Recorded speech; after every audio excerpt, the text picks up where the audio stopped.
하나님 말씀을 보겠습니다. 여러분 페이퍼에 나와 있는 것을 보시면 되겠습니다. 사무엘상 23장 1절 말씀을 다 같이 합독하겠습니다.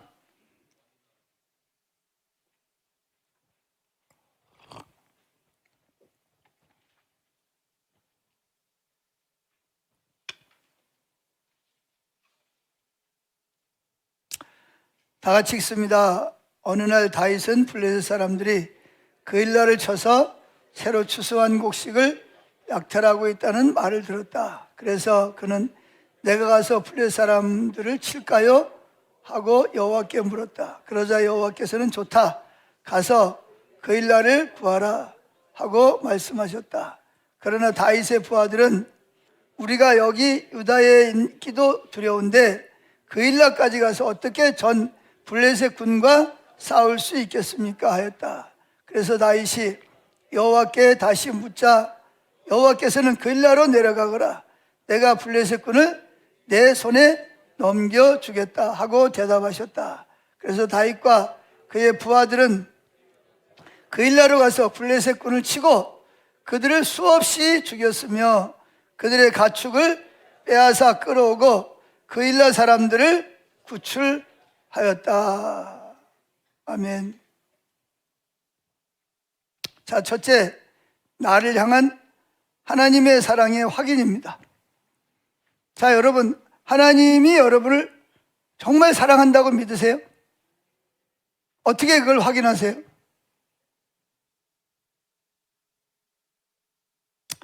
자, 어느 외국에서 선교사님들이 모여서 집회를 하고 있습니다.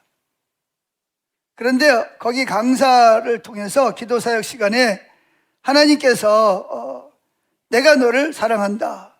내가 너를 위해 몇천 번이라도 사랑한다고 말해줄 수 있다라는 말을 전해 들었습니다. 이 말을 들은 한 자매가 통곡을 하면서 눈물을 쏟기 시작을 합니다. 그리고 그 울음이 거기 모인 다른 선교사님들에게로 퍼져나가기 시작을 했습니다. 자, 그러면 이 자매 선교사님이 왜 이렇게 통곡을 하면서 울었을까요? 그들이 우는 이유는 하나님이 자기를 사랑하는 것을 모르고 있다가 이제서 하나님 자기를 사랑한다는 것을 깨달았기 때문에 우는 걸까요? 아닙니다. 이들은 이미 처음에 예수 믿을 때부터 하나님이 자기를 사랑한다는 것을 알고 있었고 본인도 하나님을 사랑하기 때문에 젊은 나이에 자신의 몸을 선교사로 바쳐서 외국에까지 와서 지금 선교사로 섬기고 있는 것입니다. 그럼 왜 갑자기 울음을 터뜨렸냐? 하나님의 사랑하심이 주께서 직접 자기에게 하나님의 음성을 통해서 하나님이 자기를 사랑한다고, 그것도 하루에 수천 번이라도 내가 너를 사랑한다고 말할 수 있다는 말씀을 듣는 순간 그 마음속에 통곡이 터져 나온 것입니다. 자, 여러분, 결혼 전에 아내 되시는 분들은 이미 남편으로부터 수없이 사랑한다는 말을 많이 들었죠, 그죠? 많이 들었어요. 그리고 내 남편이 나를 사랑한다는 걸 알았기 때문에 결혼한 거잖아, 그죠? 그러면 이제 결혼 전에 남편으로부터 내가 당신을 사랑한다고, 또 결혼할 때 그런 이야기를 들었다고 해서 그 이후로 더 이상 사랑한다는 말을 안 들어도 되나요? 여자분들 어떠세요? 아니죠. 그럼 어때요? 그렇죠. 결혼한 다음에도 계속해서 뭐예요? 사랑한다는 말을 듣고 싶은 거예요. 말을 안 할 뿐이지. 마음에 있는데 나 사랑해? 라고 물으면 좀 치사한 것 같고 남편이 어떻게 될까 말을 못해서 그렇지 사랑한다는 말을 듣고 싶은 거예요. 아멘. 그리고 또 한 가지는 남편이 뭐 애들을 통해서는 아니면 시어머니를 통해서 아니면 친구를 통해서 야, 너 내 아내한테 가서 내가 내 아내를 여전히 사랑한다고 전해줘. 그 말을 듣고 싶어 할 거야? 아니면 직접 남편으로부터 여보, 당신 참 수고해서 내가 당신 사랑하는 거 알지? 이렇게 직접 말을 듣기를 원하실까요? 그렇죠. 직접 말을 듣기를 원하는 거예요. 그와 같이 하나님도 우리와 마찬가지라. 그래서 하나님은 우리에게 계속해서 뭐예요? 내가 너를 이렇게 사랑한다라고 말씀하시고, 우리가 그 하나님의 음성을 직접 들을 때 성경에서만 읽는 것이 아니라 직접 그분이 나를 사랑한다는 말을 우리가 들을 때, 그것이 우리 마음에 깨달아지고 느껴질 때 이 자매 선교사님처럼 우리는 감격하고 감동을 받을 수 있게 되어진다는 것입니다. 자, 첫 번째 사람 아담부터 시작해서 아담, 또 누가 나옵니까? 에녹, 노아, 아브라함, 또 많은 선지자들, 또 신약에 나오는 사람들이 또 누굽니까? 또 예수님의 어머니 마리아, 육신의 부친인 요셉, 다 하나님의 음성을 들었어요. 심지어는 예수님의 제자인 요한이라든지 베드로라든지 나중에 제자가 된 바울까지도 직접 예수님으로부터 내가 너를 사랑한다 라는 말을 들었습니다.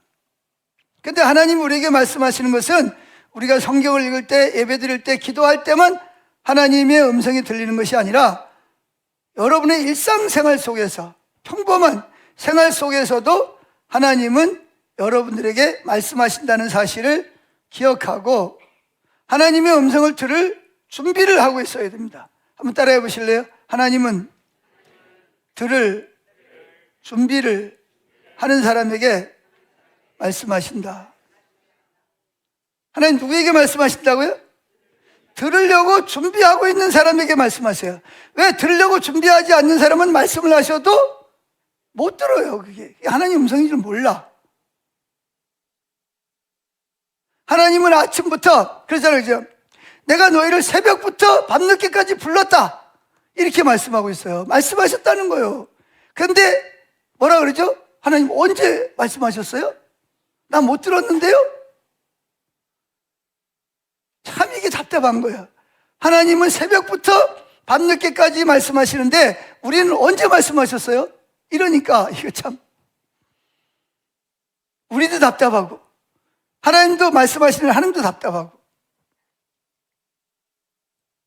그래서 우리 교회가 제가 지금 3개월째 뭘 강조하고 있죠? 새벽에 눈을 뜨자마자 누구를 바라봐라? 예수님을 바라봅시다. 따라합시다. 눈을 뜨자마자 예수님을 바라보고 인식합시다. 그 인식하자는 말이 뭐냐? 주님이 말씀하시는 것을 들으려고 그러고 나도 주님에게 뭐하라? 말을 좀 하라는 거예요. 자, 여러분들이 잘 알고 있는 대로 데살로니가서 5장 11절에 뭐라 그랬어요? 쉬지 말고 기도하라.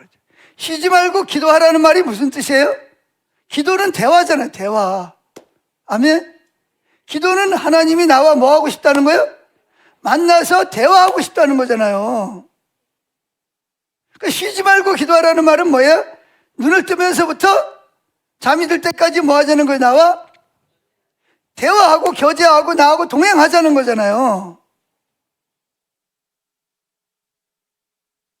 하나님의 소리가 안 들리세요? 너는 눈을 뜨면서부터 나하고 동행하자. 나하고 대화하자. 동행하기 위해서 나랑 대화 좀 하자.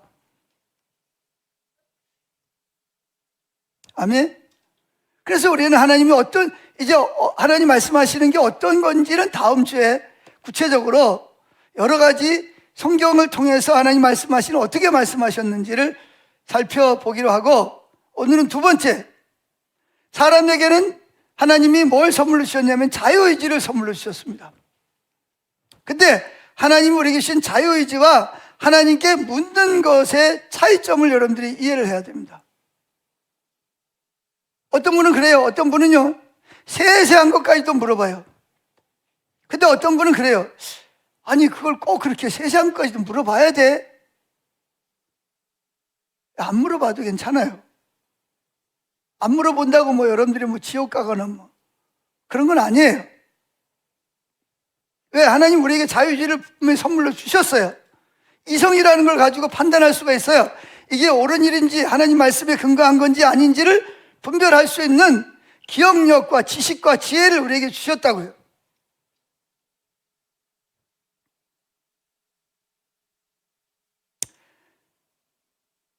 자, 그런데 한번 물어보시다 그러면. 세세한 것까지도 물어봐야 될까요? 안 물어볼까요? 하나님 우리에게 이성을 주셨는데 뭐 굳이 그런 거에다 물어봐야 돼? 물어봐야 돼야 물어보는 게 좋을까요? 안 물어보는 게 좋을까요? 왜 물어보는 게 좋아요? 우리에게 이성을 주셨는데 성경에 복음을 전하라. 그럼 가서 그냥 복음 전하면 되는 거 아니에요? 뭐 어떻게, 언제, 뭐 어떤 방법으로 전할까? 이런 거까지 물어봐야 돼요? 그럼 반대돼 안 물어봐도 된다는 분들은, 입 딱 다물고 있는 분들은,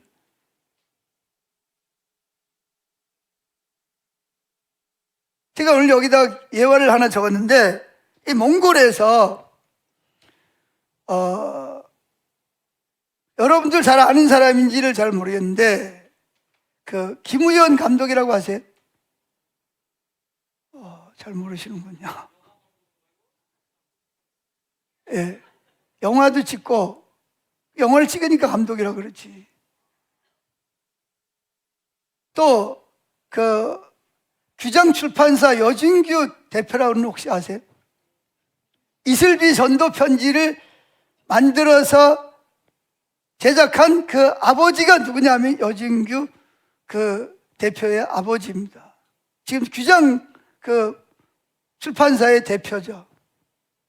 기독교에서는 뭐 대표적인 출판사라고 말할 수 있는데 이분들이 이 몽골을 방문했어요. 그래서 이용규 선교사랑 같이 어떤 장로님이 차를 태워가지고 어디를 가기로 했는데 갑자기 그 자이승이라는 전승 기념관 앞에다가 내려주는 거예요. 왜 그러냐? 내가 지금 급히 중요한 사람을 만나고 해야 되는 거예요, 장로님이. 그러니까 여기서 관광도 좀 하시고. 그런데 딱 내리니까 이게 날씨가 20도 이하로 내려간 거예요. 이게.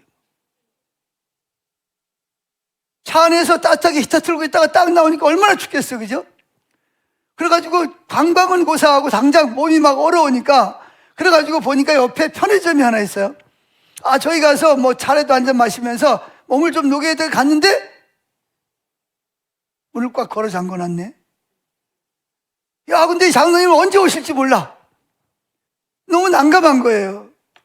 그런데 마침 주차장에 딱 차 한 대가 딱 주차되어 있는데 어떤 남자 청년 2명이 차를 타고서 누군가를 기다리고 있는 거예요. 시동을 켜놓은 채로. 그래가지고 이 선교사님이 이대로 있다가는 몸이 막 얼어오는 거예요. 너무 막 추우니까. 그래가지고 저기 가서라도 부탁을 해가서 문을 두드려가지고 죄송한데 이러한 사정이 있는데 우리가 너무 추워서 그런데 우리 그 기다리는 분이 올 때까지 뒷좌석에서 좀 이렇게 몸을 좀 녹이게 해줄 수 있냐 그랬더니 그 인상 좋은 또 젊은이가 또 몽골 젊은이가 그러라고. 그래가지고 뒤에 가서 차에 딱 탔어요. 그게 너무 감사하잖아요. 그죠? 안 그러면 밖에서 벌벌 떨어야 되는데. 그게 너무 감사하니까 마음에 이 선교사님 본인이 선교사니까 처음 보는 청년에게 뭐 해야 돼요? 이 복음을 전해야 되잖아요. 그런 마음이 있어서 막 복음을 전했는데 2명 중에 1명은 좀 시큰둥해. 1명은 적극적으로 받아. 그래서 그분에게 막 복음을 전하니까 누구였죠? 그 여진규 대표도 끼어들어가지고 막 같이 막 이제 또 복음을 막 전하는 거예요. 그런데 이 선교사님이 전하는 복음 전하는 방법과 이 여진규 대표가 전하는 복음 방법이 약간 좀 달라. 그래서 이 선교사님이 이렇게 복음을 전해도 되나? 그리고 생각하고 이제 좀 주님께 물어봐야 되겠다. 그래서 이제 잠시 말을 멈추고 주님께 물어보는 거예요. 그랬더니 막 한 사람이 이야기하면 또 한 사람이 그랬더니 갑자기 선교사님이 말을 멈추니까 여진규 여진구 그 대표가 복음을 전하다 말고 왜 이 선교사님 말을 안 하지? 가만히 있는 거예요. 그래서 어떻게든 하여튼 그 젊은이가 예수님을 그 자리에서 영접을 했어요. 그 영접이 막 하자마자 장로님이 마침 차를 끌고 그 자리로 돌아왔어요. 그래서 얼른 이제 고맙다 그러고 차를 타고 갔는데 여진규 대표가 묻죠. 성교사님, 아까 왜 갑자기 복음을 전하다 말고 왜 갑자기 침묵하고 계셨어요? 그러니까 이제 이 성교사님이 그때 내가 하나님께 좀 이렇게 물어봤다고. 그랬더니 여진규 대표가 뭐라 그러는지 아세요? 아니 뭐 복음 전하는 것까지도 하나님께 물어봐야 돼요? 성경에 그랬잖아요. 듣든지 말든지 복음을 전해라. 딱 끝까지 복음을 전하라 해서 복음 전하면 됐지 뭐 그런 것까지도 물어봐야 돼요? 자, 이게 뭐냐? 사람에게 주신 자유의지와 하나님께 묻는 것 사이에 긴장감이 있어요. 긴장감이 있다고요. 자, 그런 것까지도 하나님께 물을 필요가 있느냐? 하나님 우리에게 자유의지를 주셨는데, 이게 이제 여진규 대표의 견해입니다. 자, 그러면 우리에게 자유의지를 주셨는데 우리가 굳이 하나님께 물어봐야 돼요? 안 물어봐야 돼요? 안 물어봐도 돼요. 물어봐도 돼요. 그런데 물어본 것과 안 물어본 거의 차이는 최선이냐 그냥 좋은 길이냐의 차이점입니다. 자, D번을 봅시다. 다윗은 오늘도 사울왕을 피해가지고 지금 우리 여기 이스라엘 다녀오신 분 계시나요? 그 동굴 속에 우리 들어갔잖아요. 지금 동굴 속에 숨어 있습니다. 600명의 부하들과 가족들이 지금 숨어 있어요. 그런데 그때 이 다윗에게 안 좋은 소식이 들려옵니다. 그게 뭐냐? 저 아랫지방에 이스라엘에 있는 유다 지방에 있는 그일라라고 하는 지방에 있는 사람들이 여름 내내 땀을 흘려가지고 농사를 지어서 추수를 해가지고 다 갔다가 저장을 했는데 블레셋 군대들이 쳐들어와가지고 그 곡식과 사람들을 다 포로로 잡아가 버렸다는 거예요. 그럼 그 일은 누가 해야 되는 거죠? 그 나라의 왕이 사울이잖아요. 사울. 근데 사울은 지금 정신이 없어요. 귀신 들려가지고 이상한 짓 하고 있고. 누굴 쫓아다녀요? 다윗을 죽이려고 쫓아다니냐고. 지금 자기 나라의 백성이 블레셋 군대에 이게 뭐 곡식을 다 빼앗기고 포로로 잡혀갔는지 뭐 옆에인데 모르고 있어요. 뭐 알아도 뭐 그런데 별로 관심이 없고. 그러니까 그걸 들은 다윗은 너무 마음이 아픈 거예요. 그럼 어떻게 해야 되죠? 하나님께 물어봐야지. 그래서 하나님께 물어보는 거예요. 하나님, 제가 그 일로 내려갈까요? 안 내려갈까요? 그랬더니 하나님 뭐라 그러죠? 내려가라! 그런 거예요. 그래서 이제 부하 리더들을 부하로 모아놓고 이렇게 지금 그 일라가 지금 어려움이 처하니까 우리가 도와주자. 그리고 내가 하나님께 물었더니 내려가라 그랬더니 부하들이, 그 리더들이 뭐라 그래요? 아니, 다윗 장모님 지금 정신이 있습니까? 없습니까? 지금 정신 차리세요. 지금 우리는 지금 숨어 있습니다. 숨어 있어요. 그리고 여기서 거의 그 일라까지 가려면 하루 종일 가도 말로 달려도 갈까 말까 한 거리인데 가다가 만약에 사울 왕이라도 만나면 우리는 어떡합니까? 그리고 거기 간다 한들 거기는 블레셋 전군이 지금 모여 있는데 우리 600명 가지고 어떻게 그들을 상대하고 그들을 건질 수 있습니까? 반대를 하는 거예요. 왜? 이들은 이성적으로 아주 발달한 분들. 이성적으로 맞아요? 안 맞아요? 맞는 말이요. 그럼 여러분, 이렇게 되면 어떻게 해야 되죠, 여러분? 이럴 때 어떻게 해야 돼요? 하나님은 가라 그러는데 곁에 있는 리더들은 이성적인 판단을 해서 이거는 불가능하다, 가면 안 된다 이렇게 반대를 하는 거예요. 그럼 어떻게 해야 돼요? 예? 그냥 무시하고 그냥 가요? 가자면 가지 임마 까불어 이래요? 아니면 그냥 그래 너들 말이 맞네 가지 말자 그래야 돼요? 그럼 어떻게 해야 돼요? 그렇죠. 다윗은 다시 하나님께 묻습니다. 자, 이거 보죠. 자, 사무엘상 23장 1절 시작. 어느 날 다윗은 블레셋 사람들이 그일라를 쳐서 새로 추수한 곡식을 약탈하고 있다는 말을 들었다. 그래서 그는 내가 블레셋 사람들을 칠까요? 하고 여호와께 물었다. 그러자 여호와께서는 좋다. 가서 그일라를 구하라 하고 말씀하셨다. 자, 어떻게 말씀하셨는지는 나와 있질 않아요. 근데 분명한 것은 뭐예요? 가서 그일라를 구원하라 말씀하신 거예요. 그런데 누가 반대한다고요? 부하들이 자, 23절 3절 읽어 시작. 그러나 다윗의 부하들은 우리가 여기 유다에 있기도 두려운데 그일라까지 가서 어떻게 전 블레셋 군과 싸울 수 있겠습니까? 했다. 자, 이성적으로 맞아요, 틀려요? 이게 너무나 정확한 말이에요. 이럴 때 이제 우리는 어떻게 해야 되냐는 거예요. 이런 일이 있을 때 부부 사이에도 그렇잖아요. 부부 사이 안쪽은 여보 내가 하나님께 물어봤더니 하나님 이거 하래. 그런데 또 안쪽은 정신 있어 여보 지금 우리 상황이 이런데 어떻게 그걸 해? 이럴 때 있어요 없어요? 얼마든지 부모와 자녀지간에도 마찬가지고 부부지간에도 마찬가지고 또 교회 안에서도 얼마든지 이런 일이 일어날 수가 있다는 거죠. 이럴 때 참 이게 둘 다 좋은 마음이에요. 그죠? 좋은 마음을 가지고 하는 거예요. 그래서 다 좋은데 최선이 뭐냐를 찾아야 되는 거죠. 뭐라고요? 그냥 좋은 것보다는 뭐를? 최선이 무엇이냐를 찾아야 된다는 거예요. 그냥 좋은 일이야. 근데 좋은 일이야를 선택할 것인지 최선을 선택할 것인지를 선택해야 될 때가 온다는 거예요. 자, 그래서 다윗은 어떻게 하나님께 다시 묻기로 작정을 하고 하나님께 물었더니 하나님 뭐라 그래요? 내가 블레셋 군을 너에게 넘겨주겠다.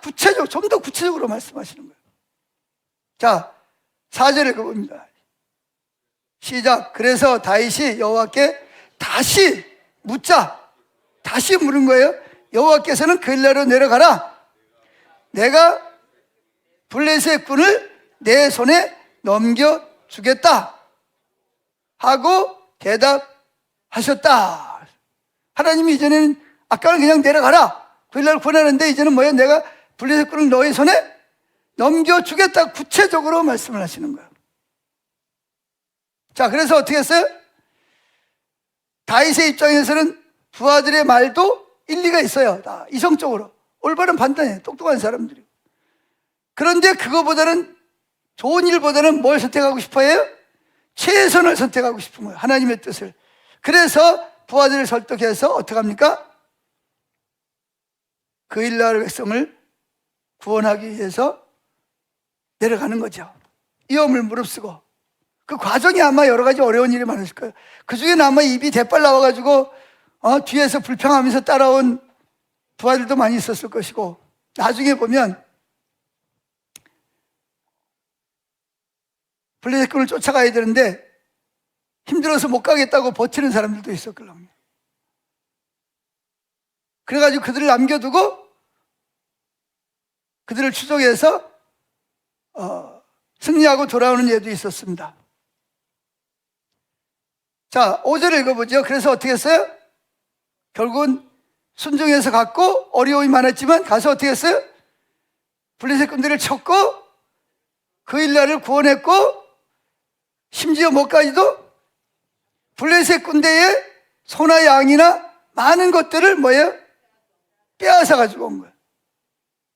할렐루야. 자, 5절 읽어봅니다. 그래서 다윗과 그의 부하들은 그일라로 가서 블레셋 군을 뭐하고? 치고 그들을 수없이 죽였으며 그들의 가축을 빼앗아 끌어오고 그일라 사람들을 구출하였다라고 하는 거예요. 근데 이 부하들은 잘 이해가 안 돼. 왜 우리가 이걸 해야 되냐는 거죠. 누가 해야 되는데? 나라 왕이 있는데 사울이 해야 되는데 우리가 왜 위험을 무릅쓰고 이걸 해야 되냐는 거예요.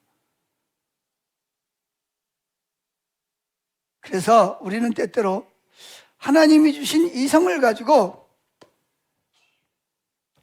꼭 하나님께 물어봐야 돼? 아까 그 여진규 대표처럼 안 물어봐도 돼요. 근데 안 물어보는 거하고 물어보는 거에는 나중에 말씀드리겠습니다만은 차이가 많이 나는 거예요. 묻는다는 것은 뭘 의미하는 거예요? 상대방을 존중해주고 인정해준다는 거예요. 그러므로 인해서 뭐가 되죠? 친밀한 관계가 이루어지는 거예요. 자, 영광교회가 전에도 이야기 드렸지만 오전동에서 이리로 이사 올 때만 하더라도 이성적으로 볼 때는 우리는 일로 이사 오면 안 돼요. 대표적인 예가 세 가지가 있는데, 첫째,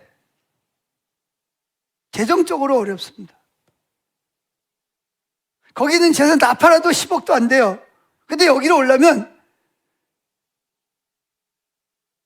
거의 4, 50억을 가져야 오는 거예요. 근데 어떻게 와요, 그거를? 말이 안 되잖아요. 거기다가 또, 이 땅이 원래 이 밑에 땅하고 하나예요. 한 필지예요. 그리고 법적으로 이게 땅이 분할이 안 돼요. 법적으로. 세 번째는 여기 교회에 오면요, 지나가는데 교회가 있는 줄 보여요, 안 보여요? 안 보여요. 그럼 예진데 여기 버스 타고 와야 돼. 다 자가용 가지고 와야 돼요, 여기 오려면. 그럼 사람들이 누가 오겠어요, 여기를?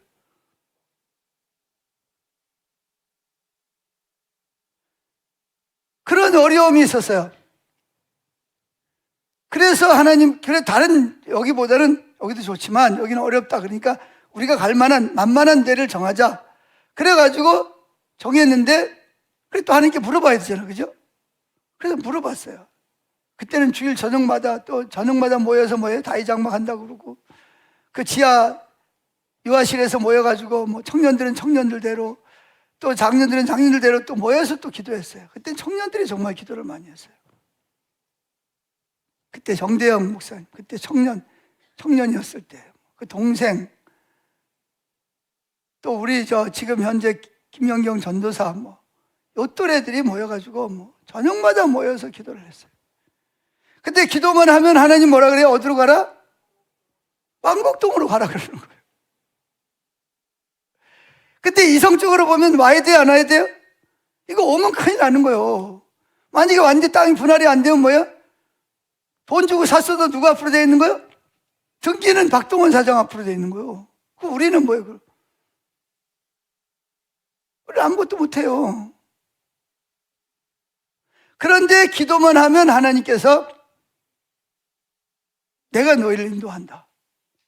그래서 처음에 그래도 하나님의 말씀이 그렇더라도 교인들이 또 다 동의를 해야 되니까, 우리는 다 공동체잖아요, 그죠? 그래서 물었어요, 하나님께. 공동회의를 했어요. 자, 이러이러한 여러 가지 길이 있습니다. 이 중에 하나님의 길이 어떤 길인지 한번 물어봅시다. 그래서 광고를 하고 기도하고 모여서 물었어요. 그랬더니 그때 당시에 처음에 60%가 왕곡동으로 가는 것이 하나님 뜻이다. 그리고 나머지는 저 아래쪽으로 가거나 잘 모르겠다 하는 뜻이 뭔지 모르겠다, 이렇게 나온 거예요. 그럼 뭐 해야 돼요? 일로 가는 것이 뭐가 맞아요? 하나님 뜻이 맞는 것 같아. 그러니까 더 기도하는 거죠. 그럼 더 기도해 봅시다. 기도하는 거예요. 기도하고 이제 마지막에 공동회의를 했어요. 근데 어떻게 됐어요?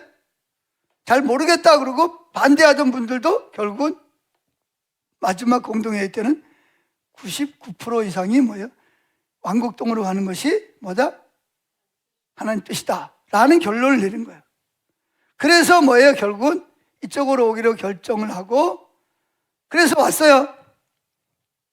우여곡절에 왔는데, 근데 두 가지 문제가 다 해결이 됐어요. 첫째 문제는 뭐죠? 재정 문제도 하나님께서 어떻게 했든 하여튼 박동원 사장님이 자기 이 땅을 담보로 잡혀가지고 대출을 받아서 자기네가 가져가고, 우리 보고 뭘 해라? 이자만 갚으라 그랬고, 그러니까 우리는 돈도 없이 그냥 이거 온 거예요, 그냥. 그 다음에 분할 문제는 어떻게 됐어요? 3년 만에 대한예수교 장로의 영광교회로 법인으로 분할이 됐어요. 할렐루야. 그리고 여기 이렇게 교회가 있는 줄도 모르는데 처음에 IMF 터지기 전이라서 이쪽으로 와서 오히려 교인들 숫자도 더 늘어났어요. 누구 말이 맞는 거였어요? 하나님의 인도가 맞은 거였어요. 자, 그뿐만이 아니죠. 와가지고 처음에 있다가 학교를 하는데 공간이 모자라가지고 또 그걸 또 어떻게 해결을 해야 되잖아요. 그래서 제가 시장님이 바뀔 때마다 제가 찾아가서 시장님 면담을 하고 영광교회 장소가 좁다. 좀 신축을 더 할 수 있는 방법이 없겠냐. 그러면 시장님은 또 뭐 지역의 목사가 찾아왔으니까 또 뭐 그냥 돌려보냈으니까 부하 직원을 부릅니다. 야, 이 목사님이 이렇게 필요하다는데 한번 좀 점검을 좀 해봐라. 그러면 점검한 걸 가지고 와요. 그러 와가지고 목사님이 여기는 이 천평에 지금 현재 있는 건물만 해도 더 많은 건물이 있기 때문에 평수가 있기 때문에 이거는 불가능합니다. 그때마다 3번이나 그런 거예요. 3번이나. 근데 이제 4번째 지금 의왕시장이 또 당선됐잖아, 그죠? 전에도 갔었는데 또 갔어요. 또 가서 또 이야기를 했더니 팀장님 둘이 교회로 왔잖아요. 뭘 도와줘야 되는지. 그래 와서 이야기했더니 한 팀장은 말도 안 되는 소리를 가버리고 한 팀장은 입장이 곤란한 거야. 자기 혼자 남아가지고. 그러니까 뭐라 그러냐. 이분이 그러면 목사님 제가 국토부에다가 이 영광교회 사정을 이야기를 해서 건축을 더 할 수 있는지 제가 한번 질문을 해보겠습니다. 이분도 빠져나갈 구멍이 있어요. 그러니까 그래 놓고는 갔어요, 그냥. 근데 한 달 만에 뭐예요? 연락이 왔잖아요. 진짜 나는 이분이 국토부에다가 질의를 냈으면 이게 15일이면 연락이 왔을 텐데 이게 법적으로 15일이 걸리는 기간이, 질문을 하면 답을 줘야 되는 기간이. 근데 한 달이 지난도 연락이 없어요. 그래가지고 도의원을 통해서 물어봤더니 목사님 잘 된 것 같습니다. 조금만 기다려보시오. 그러더니 팀장이 연락이 온 거예요. 110평을 더 지을 수 있다. 이게 어떻게 가능합니까? 이게 불가능하잖아요. 그런데 여기를 왜 그게 가능하냐? 아예 답까지 달아가지고 왔어요. 밑에다. 왜냐? 여기는 종교부지기 때문에 110평을 더 지을 수 있다라고 밑에 해설까지 달아가지고 왔어요. 그러니까 시청에서도 꼼짝을 못하는 거예요. 그러니까 목사님 건축허가 내고 시작하시죠? 이렇게 연락이 온 거예요. 할렐루야. 자, 근데 또 문제가 뭐죠? 그러면 110평을 더 지을 수 있다 해서 아무 때나 막 지어요? 하나님의 때가 있잖아요. 지금이 하나님의 때인지, 건축을 해야 될 때인지, 그리고 장소는 어디다가 해야 되는지, 이게 구체적으로 나와야 되잖아요. 근데 나중에 제가 생각한 게 뭐냐면 한 가지 놓친 게 있어요. 제가 물어봤는데, 어디다가 건축을 해야 되냐고 물어봤는데, 시기가 지금인지 아닌지는 사실 물어보질 않았어요. 근데 제 마음에 지금 지어야 된다는 마음이 있었는데, 그걸 가지고 하나님께 확인을 받아야 되는데, 사실 확인은 받지 못했어요. 솔직하게 고백하는 거예요. 그랬는데, 어디다가 지을 거냐? 그러면 110평을, 건물을 지을 거냐? 아니면 다른 걸 갖다가, 컨테이너 같은 걸 갖다 놓을 거냐? 이것도 결정을 해야 되잖아요. 그죠? 그런데, 그때 생각나는 게 뭐냐면, 그 전에, 한두 달 전에, 우리 박 장로님 딸 주희 자매가 환상을 봤는데, 하늘에서 천사들이 내려와가지고 지금 저 건축하는데, 거기서 천사들이 내려와가지고 영차 하면서 집을 짓는 것을 보았다는 거예요. 그래서 처음에 장로님들하고 안수사님들하고 저 식당에다가 집을 짓자 그랬거든요. 건축을 하자고. 왜? 뒤에 땅이 더 넓게 있으니까. 그랬는데 이게 설계사가 와가지고는 목사님 여기보다는 여기다가 저기는 짓는 게 어렵습니다. 이쪽에다 지어야 됩니다. 그래가지고 누가 한 말이 맞는 거예요? 주의자매가 환상을 통해서 본 뭐예요? 그 장소가 일치하는 거예요. 확인이 되는 거예요. 그래서 어디다 짓기로? 이게 하나님이 말씀하신 음성이다 해서 저기다가 건축을 하기 시작한 겁니다. 그래서 지금 이제 거의 마무리 단계 지금 되어 가고 있어요.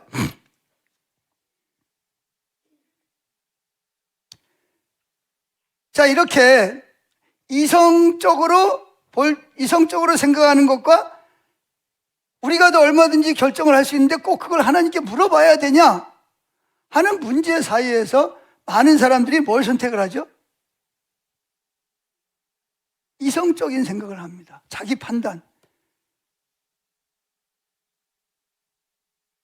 그런데 세 번째, 하나님께 묻고 뜻을 따르는 것이 최선입니다. 최선한 일이 있고 최선이 있다니까요.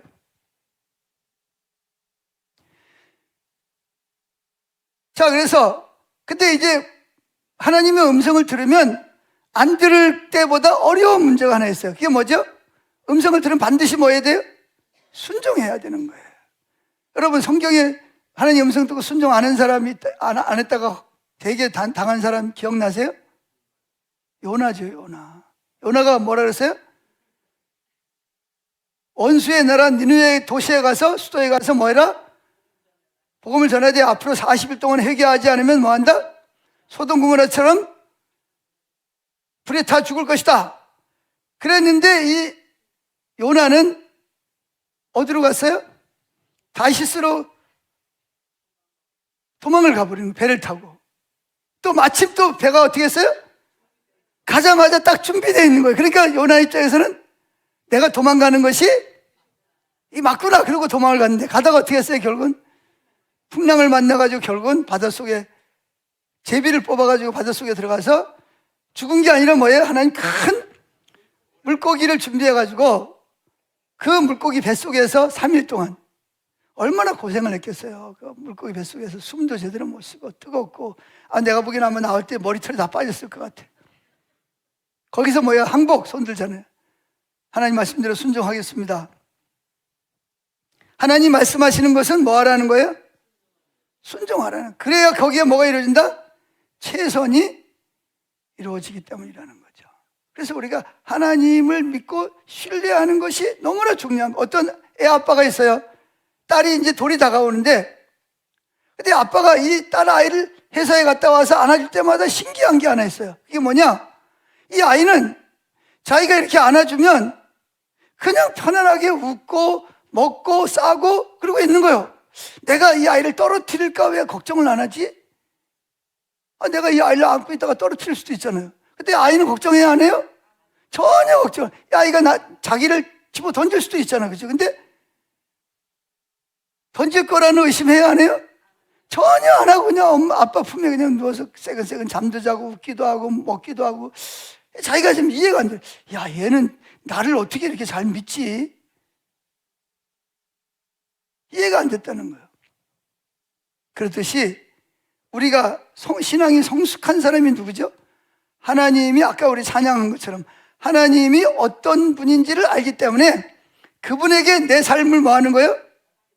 맡기고 순종하는 삶을 사는 거예요. 그럴 때 우리에게 선한 일이 아니라 최선의 답이 우리에게 오는 것입니다. 할렐루야. 자, B번에 보면 하나님의 음성을 하나님께 묻고 음성을 듣는 것은 나는 선한 일이 아니라 최선을 선택하겠다는 것입니다.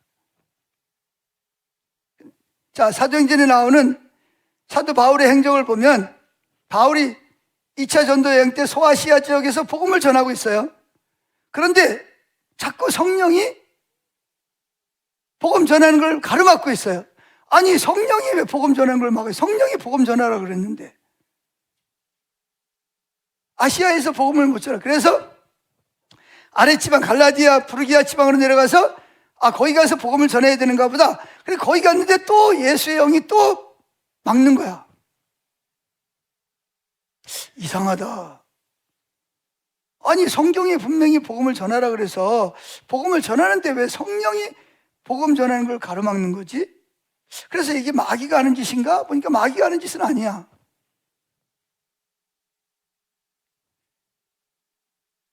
자, 그래서 이걸 보면 사도 바울은 어디 가서 복음을 전할지도 누구에게 물어봤다? 하나님께 물어본 것을 알 수가 있어요. 그래서 우리 전에 있던 그 정대현 목사님이 전도대원들 보고 여러분들이 그냥 좋은 데 가지 말고 뭐 해라? 그날 뭐 해라? 하나님께 물어봐라. 하나님이 어디로 가라 그러면 가서 전도하려고 그러지 말고 뭐 해라? 놀이를 해라 뭐 그랬다 그래.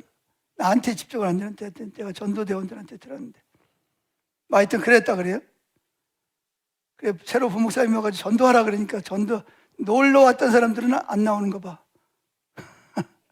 이거 농담이고. 자, 어떻게 했든 바울은 어디 가서 어떤 방법으로 전도할 것도 어떻게 했다? 우리가 이성적으로 그냥 뭐 우리가 보기에 오늘 어느 마을로 가자, 뭐 군포로 가자, 아니면 뭐 어디 뭐 인수빌로 가자, 뭐 체육공원으로 가자. 그게 아니고 바울은 매 순간 하나님께 물어본 걸 할 수 있습니다. 자, 어디냐? 사도행전 16장 6절부터 읽어봅니다. 시작.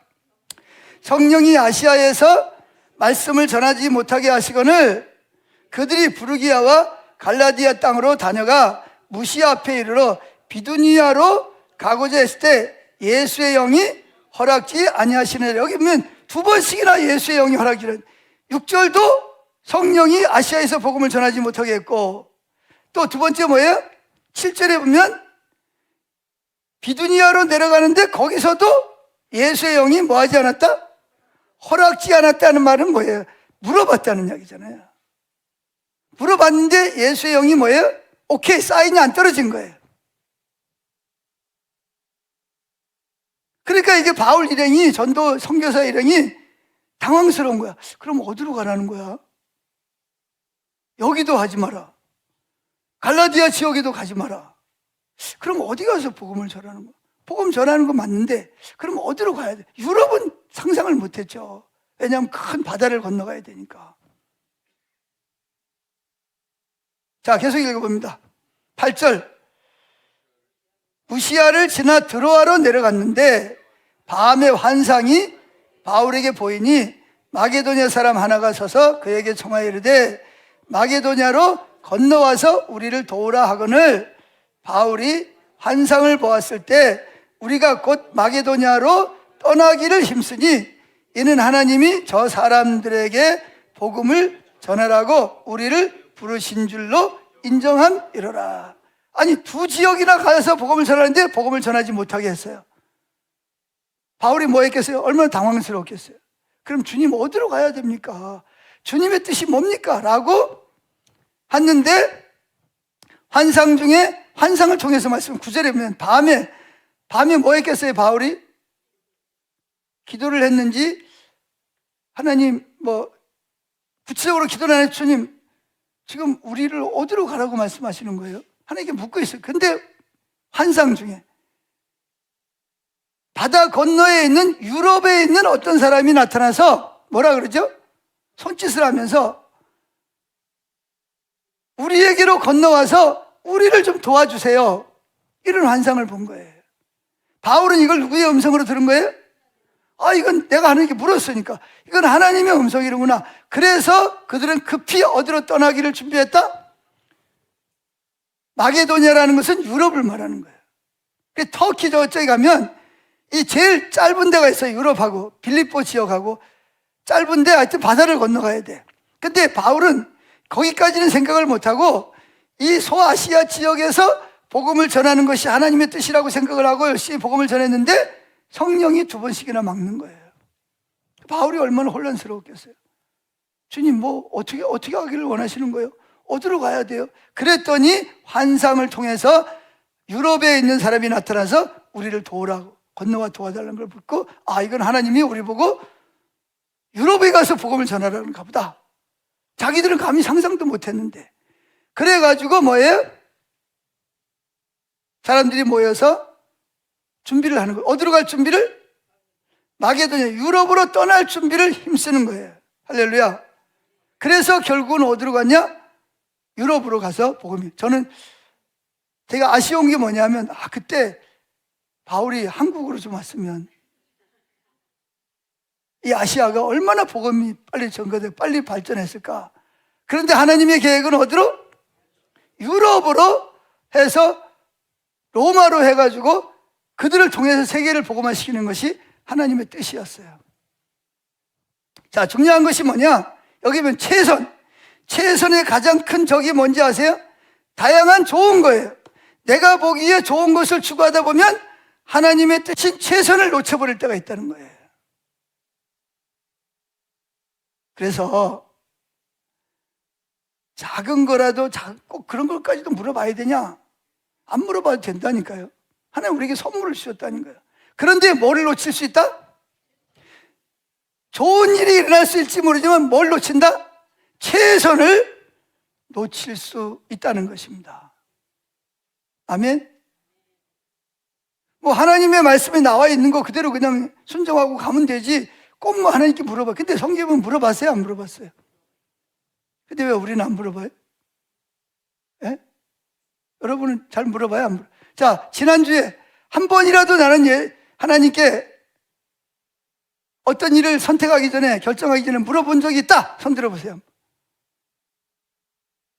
예, 감사합니다. 없는 분은 손 안 들어도 돼요. 근데 물어볼게요. 앞으로는 물어보겠다. 그런 분 한번 손 들어보세요. 물어봐야 될 거, 그게 하는 뜻인 것 같다. 그런 분들 한번 손 들어보세요.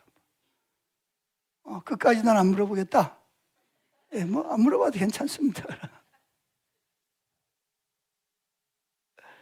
그런데 뭐는 못 얻는다? 최선은. 그리고 누구 뜻은 안 이루어진다?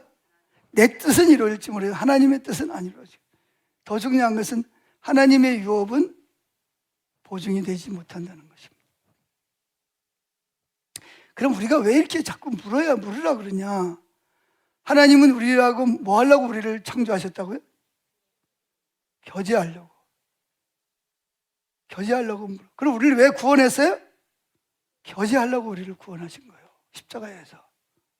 교제를 하려면 뭐가 필요하다? 대화가 필요하다는 거예요. 대화가.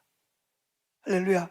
그래서 우리가 우리 이성을 가지고 선택하고 최선을 선택할 수 있지만 하나님께 묻는 것을 통해서 하나님 입장에서 볼 때 우리가 가진 이성을 가지고 선택할 수도 있지만 기특하게 생각하겠지만 하나님께 물을 때 하나님 입장에서 볼 때는 어떤 마음이 들어요? 네가 나를 뭐한다? 존중히 여겨주는구나. 네가 얼마든지 스스로 선택할 수 있는데도 불구하고 나한테 묻는 것은 네가 나를 뭐하는 거다? 사랑하고 존중히 여긴 마음이 있구나 하고 하나님께서 그리고 뭐 하세요? 우리에게 응답하시는 거예요. 우리 길을 인도하시는 거예요. 할렐루야. 근데 물을 때 중요한 것이 뭐냐면 내가 편한 길, 좋은 길을 가겠다고 그런 목적을 가지고 묻는 게 아니에요.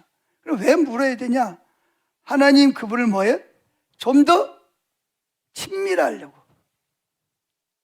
뭐 하려고? 친밀한 삶을 살려고 물어야 되는 거예요. 아멘? 우리가 묻는 것도 이유가 있어요. 그냥 내 좋은 방법으로 가기 위해서 실수 안 하기 위해서 묻는 것보다는 그러면 친밀함이 안 이루어지죠. 근데 우리가 묻는 이유는 뭐냐? 하나님과 좀 더 친밀해지기 위해서 물어보는 거예요. 아멘? 자, 여러분이 만약에 저 아랫지방을 뭐 부산이나 광주나 대구를 간다 그럽시다.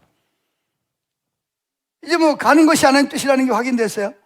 그러면 또 물어볼 필요가 있을까요? 없을까요? 뭘 타고 가야 되는지. 안 물어봐도 그거 뭐 잘못된 건 아니에요. 그죠? 내가 뭐 가기로 결정했으면 뭐 KTX 타고 가든지 버스를 타고 가든지 아니면 뭐예요? 또 뭐 기차를 타고 가든지 뭐 아니면 자가용으로 가든지 뭐 가면 되는 거 아니에요? 그러면 선한 거죠. 거기까지 가니까. 그런데 그렇게 가는 걸 결정하고 가는 것보다 하나님 혹시 내가 가다가 누구를 만나야 될 사람이 있나요? 이렇게 물어보는 거예요, 하나님께. 그리고 내가 거기를 내려가는 중에 혹시 내가 뭐 해야 될 일이 하나님 뜻에 있나요? 이렇게 물어보는 거죠. 이해가 되세요? 자, 부산을 가든 광주를 가든 대구를 가든 뭐 하면 돼요? 자가용으로 가든 뭐 기차로 가든 버스로 가든 가면 돼요. 그죠? 그냥 가면 좋은 일이잖아요. 순종하고 가는 거니까. 근데 그렇게 가는 것보다 여러분이 만약에 하나님이라면 하나님께 와가지고 주님 제가 혹시 내려가다가 누구를 만나야 될 사람이 하나님의 계획이 있으세요? 제가 혹시 내려가다가 어디 들려서 하나님 뭐 해야 할 일이 있나요?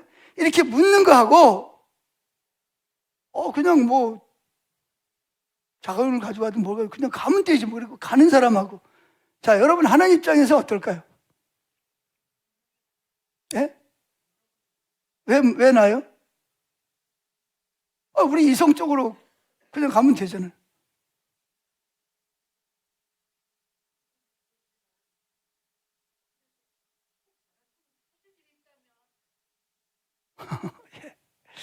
그러니까 하나님께 묻고 하는 이유가 뭐라 그랬죠? 하나님과 더 깊은 사랑의 관계에 들어가기 위한 거라는 거예요. 안 물어봐도 부산 가면 돼요. 광주 가면 되고 대구 가면 돼요. 그죠? 그래요, 안 그래요? 근데 그렇게 가는 것보다 하나님, 제가 혹시 가는 도중에 뭐 기차를 타고 간다든지 버스를 타고 간다든지 혹시 내가 누구를 만나야 될 사람이 있습니까? 아니면 뭐예요? 하나님이 나를 통해서 가는 도중에 무슨 일을 하실 일이 있으세요? 있을 수 있어요? 없어요? 있잖아요. 근데 그거를 물어보지 않으면 그 하나님이 내가 내려가는 사이에 어떤 일을 하셔야 될 것이 뭐예요? 무시당할 수 있다는 거죠. 그러니까 안 물어봐도 되지만 뭐 하는 게 더 좋다? 물어봄으로 인해서 하나님의 뜻을 더 뭐에 깊이 반응할 수 있고 친밀한 교제를 나눌 수 있기 때문이라는 거예요. 아멘? 그래서 여러분들이 누가 안 물어본다고 해서 막 뭐라 그러지 말고, 또 물어본다고 그것까지 물어봐야 돼 또 그러지 마시고, 그건 여러분의 믿음의 성향에 따라서 달라지는 거예요. 제가 얼마 전에 이런 결단을 했어요. 하나님, 제가 말을 하기 전에 하나님께 꼭 물어보고 말을 할게요. 성공했을까요? 실패했을까요? 예. 어떻게 그래 잘 알아요? 완패했습니다. 완패. 내가 하나님께 약속한 것까지도 잊어버리고 나중에 문제가 터지면 그때 가서 내가 하나님께 물어보고 말을 한다 그랬는데 물어보는 것조차도 잊어버리고 지나는 거예요. 언제 그게 생각이 나냐? 영성일기를 쓸 때 생각이 나는 거예요. 뭐 할 때? 영성일기를 쓸 때. 아차, 내가 그때 물어보고 말을, 하나님께 이 말을 할까요 말까요 물어보고 말을 했더라면 훨씬 더 뭐예요? 최선의 것을 했을 텐데, 그때 따라서 내가 이 말을 해야 되겠네. 그래서 말을 한 것보다는 하나님께 물어보고, 하나님 제가 이 말을 하는 게 좋을까요? 아니면 다른 말을 할까요? 아니면 가만히 있을까요? 이렇게 물어보고 했더라면 훨씬 더 최선의 것을 얻었을 텐데 하는 후회감이 많이 듭니다. 근데 특별한 것은 영성일기 쓸 때마다 그 생각이 나는 거예요. 또 실패했구나. 그런데 영성일기를 쓰다 보니까 뭐가 생각이 나요? 내가 묻지 않은 것이 생각이 나는 거예요. 그리고 그걸로 인해서 하지 말아야 될 말을 할 때가 있었다는 것을 깨닫게 하시는 거예요. 할렐루야. 내가 만약에 영성일기를 쓰지 않았으면 그냥 까맣게 잊어버리고 지나가는 거예요. 그래서 뭐를 해라? 영성일기를 쓰라는 거예요. 지난 주간에 영성일기 한 번이라도 쓰신 분 한번 손 들어보세요. 손 내리세요. 손 들은 사람이 안 들은 사람은 너무 적어가지고 제가 할 말이 없네. 청년들은 잘 쓰는 걸로 알고 있는데 청년들도 잘 안 쓰네. 시간이 지나서 그런가? 영성일기 좀 씁시다. 기도하겠습니다.